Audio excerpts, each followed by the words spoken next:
le troisième thème, il s'inscrit dans le prolongement des deux précédents thèmes. Donc, il s'agit de parler de la contribution financière de la diaspora nigérienne donc dans le développement socio-économique du Niger. Donc, j'aimerais rebondir, si vous voulez, dans un premier temps sur un point qui est important, qui est central dans la compréhension des dynamiques de la diaspora.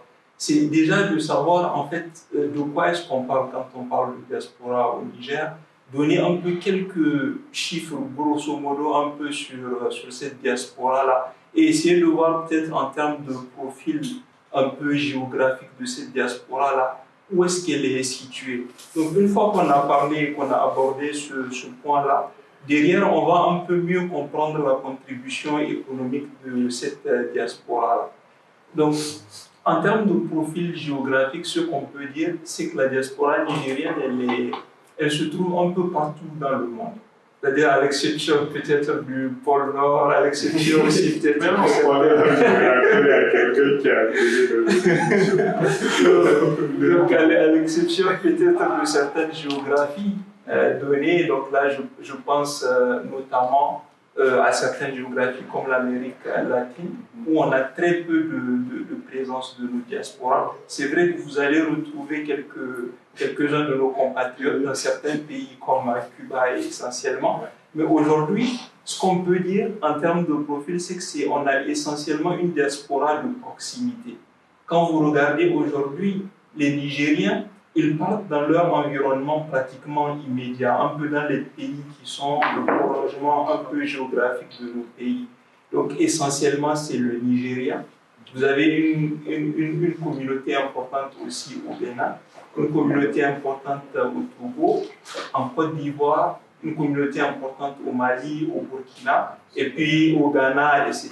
Donc cette diaspora-là, essentiellement, si vous voulez, pour au moins 2/3 de cette diaspora-là, elle se trouve dans cet environnement-là géographique pratiquement immédiat. Donc c'est pour ça d'ailleurs que vous allez voir que dans pas mal des rapports des organisations internationales, quand on parle des dynamiques de migration à l'international, vous allez retrouver très peu de Nigériens qui prennent des bateaux pour aller passer via la Méditerranée et franchir un peu l'Europe, parce que c'est pas trop un peu dans notre culture. Et c'est aussi parce qu'au final, nous, on a essentiellement une diaspora que je qualifierais de subsistance ou qui cherche à survivre. Donc, excusez-moi un peu d'employer ce terme. C'est essentiellement le profil de la diaspora nigérienne où le Nigérien qui émigre à l'étranger, c'est essentiellement quelqu'un qui est à la recherche un peu de dignité pour sa famille. C'est quelqu'un qui est à la recherche un peu de moyens de subsistance pour pouvoir couvrir un peu les besoins de sa famille. Donc c'est pour ça qu'on se cantonne un peu à ces géographies immédiates. Après, jusqu'à la période un peu de 2010, avant les événements en Libye, vous aviez une communauté importante aussi de Nigériens en Libye, qui se chiffrait en dizaines de milliers de nos compatriotes. Donc depuis, l'étau il s'est un peu resserré. Donc on a de moins en moins de nos compatriotes en Libye pour des raisons évidentes. Aujourd'hui, même l'Algérie qui était avec la Libye un peu parmi les principaux pays d'accueil un peu dans la région Maghreb, là aussi l'étau s'est un peu resserré à la faveur aussi, si vous voulez, de pas mal de campagnes de rapatriement de ces diasporas-là qui a eu. Voilà. Donc, quand même, l'Amérique ou l'Afrique du Nord aussi, c'est une géographie qui est importante donc, à retenir un peu en termes de profil de cette diaspora. Donc, à côté un peu de ces deux géographies-là, vous avez une autre géographie qui est importante et qu'on ne voit pas forcément, qui ne vient pas forcément naturellement, c'est un peu l'Asie aussi. Et là, on a des communautés importantes qui se sont établies sur des générations. Moi, j'ai eu, par exemple, l'occasion de côtoyer des gens qui vivent dans des régions même de montagne, dans certaines zones éloignées, par exemple, en dizaines de milliers de nos compatriotes aussi qu'on retrouve un peu dans ces zones-là. Vous avez des exemples un peu comme Jeddah, voilà, un peu moins dans les zones un peu de montagne à côté de Médine, etc., etc. Voilà. Donc ensuite, à côté de ces géographies-là, qui sont un peu parmi les plus importantes, vous avez les géographies un peu que je qualifierais de géographie émergente. Donc on pense un peu à l'Europe, on pense aussi un peu à l'Amérique, mais essentiellement, comme je l'ai dit, à l'Amérique un peu du Nord. On a quand même une communauté qui est assez dynamique dans des géographies comme les États-Unis, comme le Canada, etc. Et là, j'aimerais rebondir sur la conclusion du grand frère Yama par rapport à la question de l'organisation de cette diaspora, puisque cette question-là, c'est elle qui, par ricochet, a un impact énorme sur la contribution socio-économique de la diaspora nigérienne. On a une diaspora qui est très ou peu structurée, peu organisée. Donc ce qui explique en fait qu'en grande partie, la contribution de cette diaspora, elle est limitée. Pour vous donner un ordre de grandeur, donc si vous voulez, en termes de transfert de fonds, donc via canaux officiels faits par la diaspora nigérienne, donc vers le Niger pour l'année 2020, donc dernière année pour laquelle on a des statistiques, la Banque mondiale, elle estime à environ 500 millions de dollars de transferts qui ont été effectués par cette diaspora-là vers le Niger. Donc en ordre de grandeur, si vous comparez ces 500 millions à peu près de contributions financières via transfert de fonds, on va dire direct vers le Niger, c'est l'équivalent à peu près de 3,5% du PIB du Niger. Donc c'est assez, comment on va dire, si vous voulez, minime quand vous comparez par rapport aux contributions de certains pays voisins. Donc en gros, si vous voulez, quand vous prenez un peu notre environnement immédiat, je prends l'exemple de la CEDEAO, vous avez deux catégories de pays.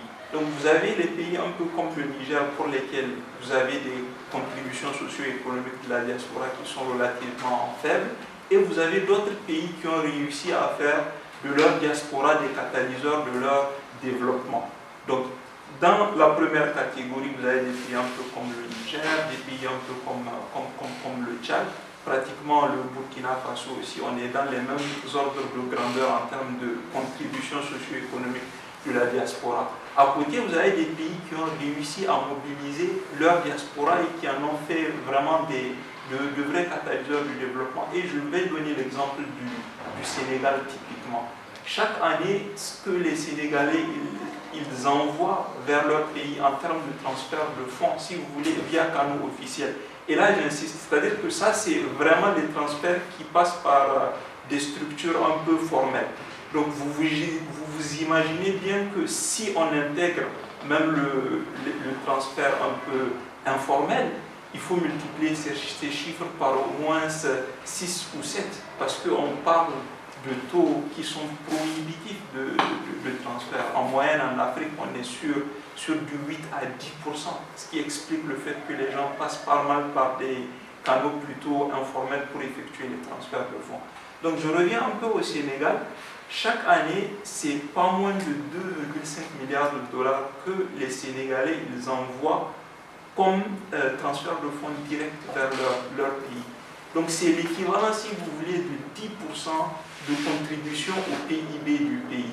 Donc c'est au moins 3 fois égal à la contribution de la diaspora nigérienne. Ouais.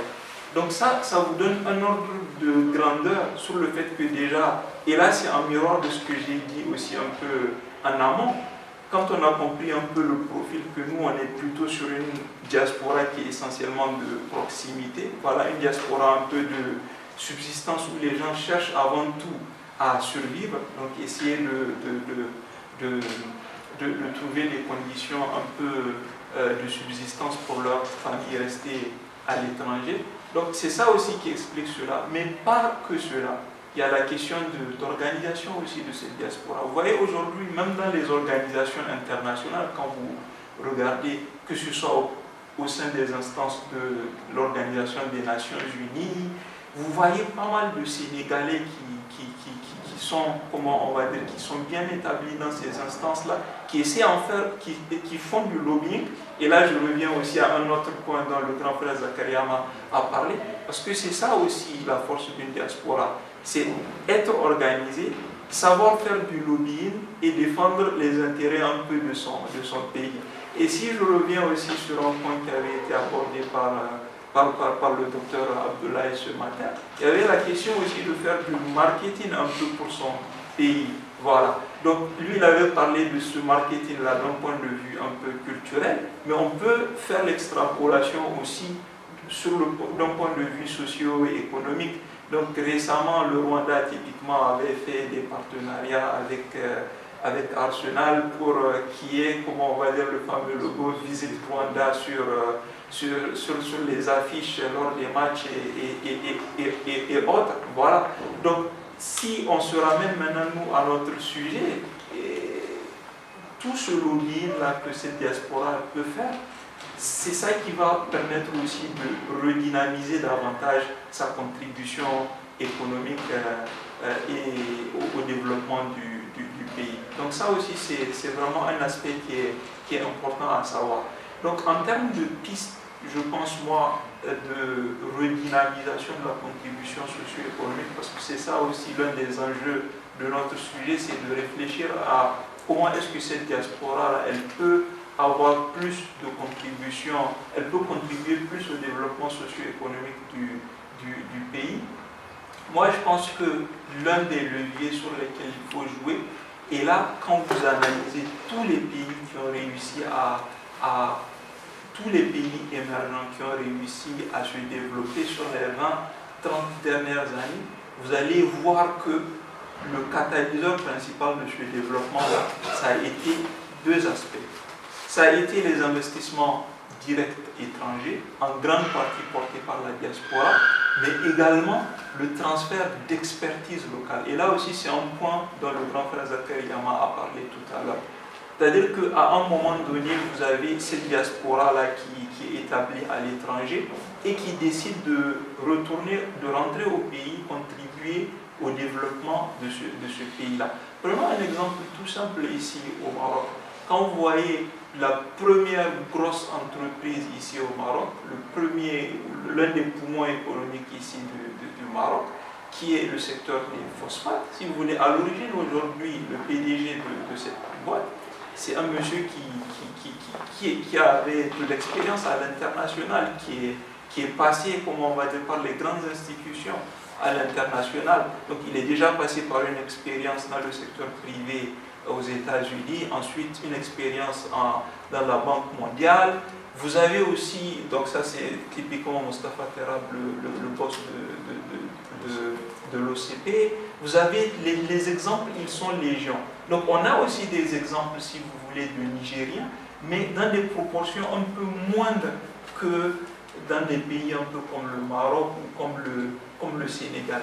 Vous voyez, je prends l'exemple du Sénégal parce que, bon, déjà en termes de proximité, c'est un pays qui appartient pour moi au même espace géographique que le Niger.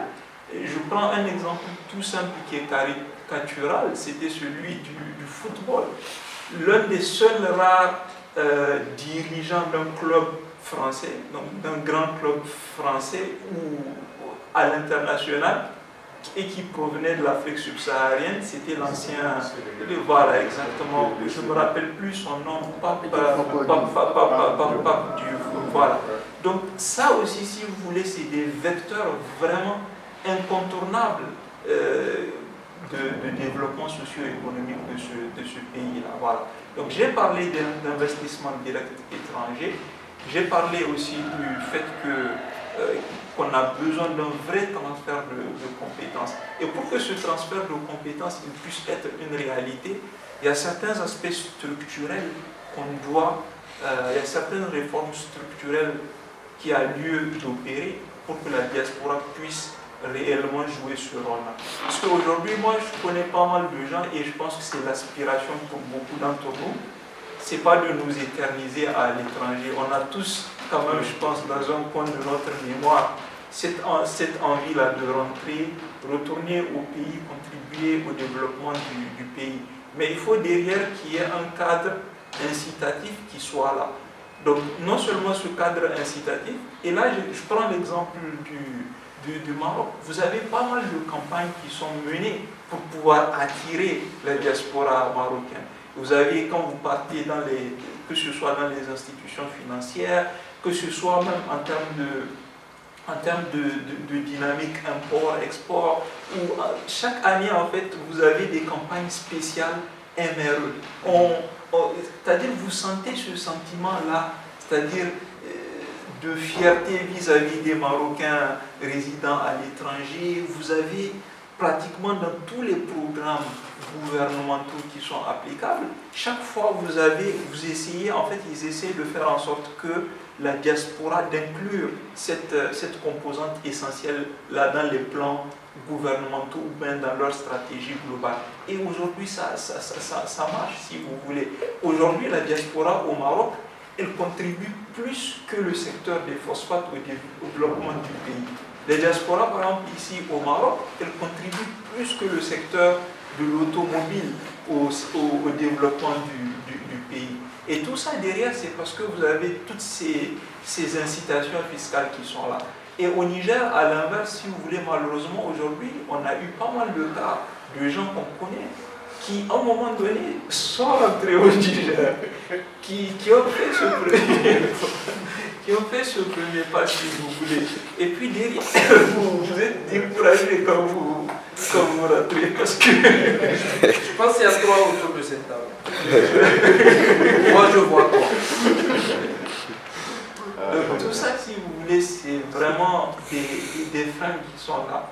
Parce que parfois, c'est les impôts. Parfois, c'est les impôts. Parfois, c'est la mentalité. Moi, j'ai discuté avec un monsieur qui expliquait qu'il avait envoyé de l'argent pour que les gens puissent investir, et puis ses propres frères.